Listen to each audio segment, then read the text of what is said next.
Hi hello friends, இன்றைக்கி நம்ம காராமணியில் ஒரு டேஸ்டான ஒரு ஸ்நாக்ஸ் தான் செய்ய போகிறோம். வாங்க பார்க்கலாம். This video sponsored by EduQuest.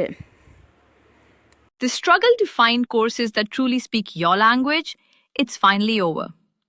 Welcome to EduQuest, where learning is made just for you. At EduQuest, we bring you a wide range of online courses, from career building programs to skill boosting masterclasses, all in your regional language.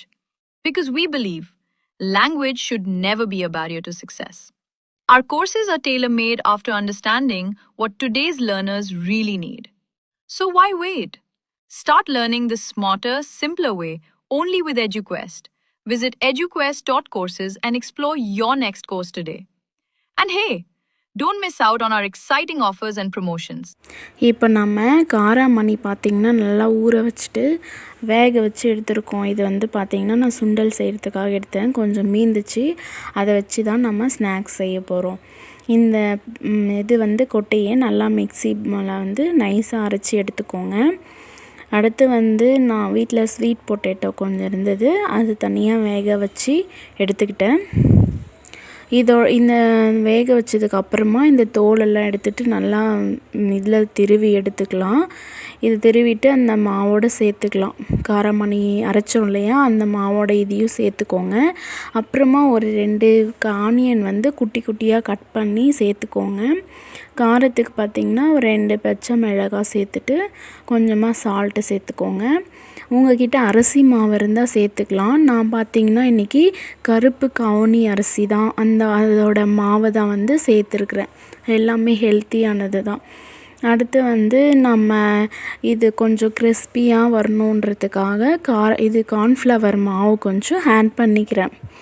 இப்போ எல்லாமே நல்லா mix பண்ணிவிட்டு இதை கொஞ்சம் குட்டி குட்டியாக இந்த மாதிரி தட்டி அப்படியே வடை செய்யும் இல்லையா, அந்த மாதிரி எல்லாம் ரெடி பண்ணி வச்சுக்கோங்க. அடுத்து ஆயில் அப்படியே காஞ்சதும் அதிலே எல்லாமே விட்டு ஃப்ரை பண்ணலாம். இது நம்ம வீட்டில் அடிக்கடிக்கு செஞ்சு கொடுங்க. சுண்டல் இந்த மாதிரி சாம்பாரில் போடும் போதெல்லாம் குழந்தைங்க சாப்பிட மாட்டாங்க விரும்பி, அவங்களுக்கு பிடிக்காது இல்லையா. அதனால் இது மாதிரி ஈவினிங் ஸ்நாக்ஸாகவும் செஞ்சு கொடுங்க, சாப்பிடுவாங்க. ரொம்ப ஹெல்த்தியானது தான். இதை அப்படியே கொஞ்சம் கொஞ்சமாக திருப்பி விட்டுக்கோங்க. ஒரு சைடு வெந்திருக்கு இல்லையா, அடுத்த சைடு திருப்பி விட்டுக்கோங்க. கலர் பாருங்கள், ஒரு மாதிரி ப்ரௌனிஷாக இருக்கும். இது பார்க்குறதுக்கு நம்ம கேழ்வரகு மாவு சேர்த்துருக்குற மாதிரி இருக்கும், ஆனால் அது இல்லை. நான் அந்த கருப்பு கவுனி அரிசி சேர்த்தேன் இல்லையா, அதனால தான் இந்த கலரில் இருக்குது. ஒரு மாதிரி பர்பிள் கலரில் வரும்.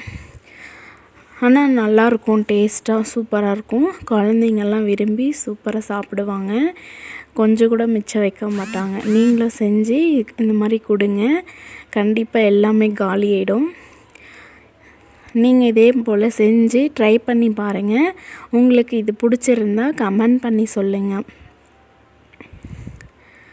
நீங்கள் எப்படி செஞ்சுருந்தீங்க, எப்படி இருக்குன்னு கமெண்ட் பண்ணி சொல்லுங்கள். இந்த வீடியோ பிடிச்சிருந்தா லைக் பண்ணிவிட்டு ஷேர் பண்ணுங்கள். மறக்காமல் சப்ஸ்கிரைப் பண்ணிக்கோங்க.